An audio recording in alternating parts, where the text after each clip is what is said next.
Hello and welcome to ET Auto.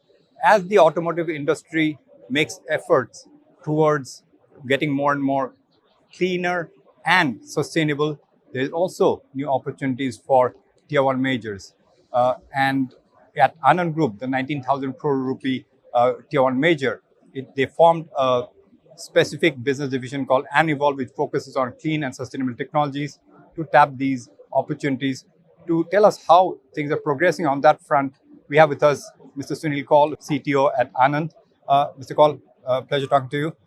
Tell us, ever since you announced the formation of Anevolve, just give a status check of where does it stand, and you had a goal of touching the 3,500 crore mark in about 3 years or so? 5 years. 5 years, right?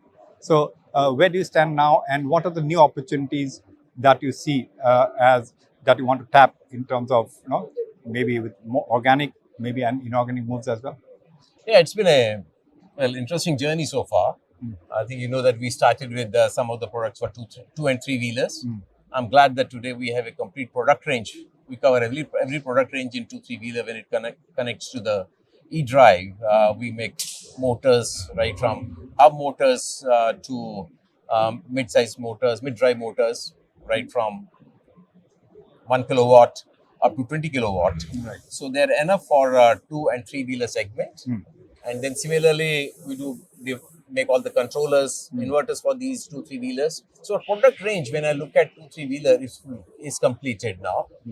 We have all the chargers, onboard chargers, offboard chargers designed by our team, sitting in DLF. So all products are designed by us and produced by us in India. Right. And then I think our journey, we always thought that our journey to four-wheeler would start after we have done three-wheeler, because three-wheeler is a low-voltage game. Right. So, and there was a market also there, so hence it was easy for to get in. Having done that, now we're moving towards a four-wheeler segment. And you would have seen today what we are showcasing, a beautiful-looking 7 kilowatt infra charger, AC charger. We have 11 and 22 kilowatt again charger. These are in-house developed? They're again in-house developed by us in India, by our young team, and obviously produced in India.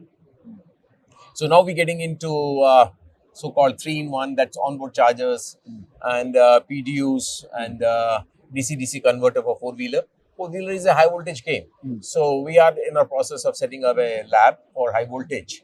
And maybe another, I would say 3 to 6 months, we should start some manufacturing, some samples. We are at the moment in connect with the customers, OEMs, for four-wheeler products, right? Be it car, buses, trucks, whatever the products could be. So, well, interesting journey. But well, it's a long haul. It's a long It's haul, not right? a 2-3 year game. It's a I marathon, think so to speak. it's a marathon, and one has to be willing and ready to take this challenge. Right. It's not something that overnight success would be there. In the industry landscape, because electrification is a key new trend, but at the same time things have not progressed in some sections as expected. What is your assessment of that? Anand Group's assessment of how? Well, there's been a lot of debate on that. Somehow, my feel is that, well, very difficult for anybody to guess, judge. Can you ignore it? You just can't ignore it. And for a group of our size, all the more reason we have to be in it. And we see this as an opportunity to start working on our own engineering, which Right. probably as Indians we didn't have.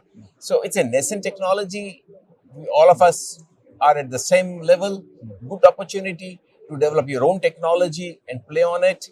And my belief is, I think we're waiting for an inflection point. Right. It's matter of, well, this year you see so many launches coming in SUV segment. Yes. This year is going to be a threshold, I think. It may not be huge sales, but I'm sure this will have an impact in coming years. I do see 2-3 years down the line, four-wheeler there will be inflection point. We may have more than 10 to 15 lakh cars selling up 3 to 4 years. Right. So I'm very positive. I'm very positive on that. So, okay, that is about the electrification mechanism. The other clean technology opportunities, namely hydrogen, H2Is primarily for emerging markets like India and others. Now, this year is also crucial because it will also see the kickoff of the new regulation of E20 starting April 1. So, with the eventual goal of flex fuel. So, do you see those also as opportunities to tap? Are you planning any moves to kind of be able to cater to that Yes, first to opportunity? answer your question, yes, we are. We are planning. We are looking at hydrogen very seriously. We have little early to announce, but we are talking about two different products in H2. But it's more to do with the fuel cell and also for ICE. But look at that segment. See the cost of vehicle along with those tanks.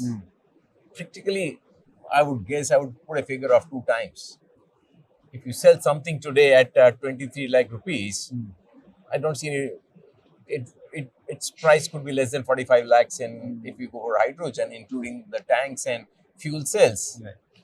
Well, is the market ready to pay for that? We as professionals keep on talking about TCOs, but I don't think in the market that is the only factor what makes it work. Right. But I would see hydrogen, yes, success in industries, steel plants, refineries, all those things, hydrogen will succeed. But automotive, I will say another 5 to 7 years. It's far. It's far. Even for the H2ICE version, because that's a H2Ice maybe they're a little early, 3 years earlier, hence. but still some time away. Maybe three. Again, still nothing short of 3 to 4 years. It's not going to go overnight. To tap to enhance your competence, in-house competence, to tap the opportunities, you also have to make some accordingly investments. How much of investment have you lined up for the Anevolve part? Well, difficult to say right now. I don't have the figures in hand, Right. but I think investment has not been a challenge because our stand always has been that we follow that innovation rule that takes small steps. We don't invest a lot of money and then say, okay, now we look at the market. We go slow and steady. So investment has never been an issue, never been a challenge for us. I think it's more important is to identify the product, well, find the application and look for the customer. Yeah, and Mr. Kaul, you are also an industry veteran. So currently, for Indian tier ones, now all of you have very high ambitions. You have come a long way in terms of your in-house competence, and you have in Anand's case, you have series, host of partnerships. You are also scaling up the business significant way. But the next level, would you say that you are there at par globally as an Indian tier one? What are the challenges you see in the landscape to be really? Not many. See what opportunity engineering gives. I'm sure. Look at now EVs. I think Indian OEMs have put in a lot of design efforts in EVs.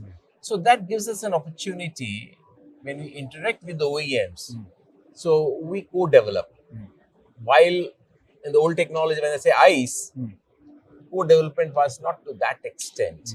But now any new technology, I think that's the best opportunity to co-develop, and I look forward to that as biggest change. What I see tomorrow. And also, as you rightly said, and also there's a trend of offloading or say outsourcing more and more key responsibilities to tier ones, especially with ones which OEMs have a long-standing relationship with. And while OEMs look at for building their brand stories on the marketing side, on after sales and all, so that gives new opportunities for players like you, right? Obviously. I think it's a time for OEMs and the tier ones to work together, and the focus has to be system designing. It's no more a component designing. It has to be system, and tier ones have to come up to the expectations of understanding the systems much properly.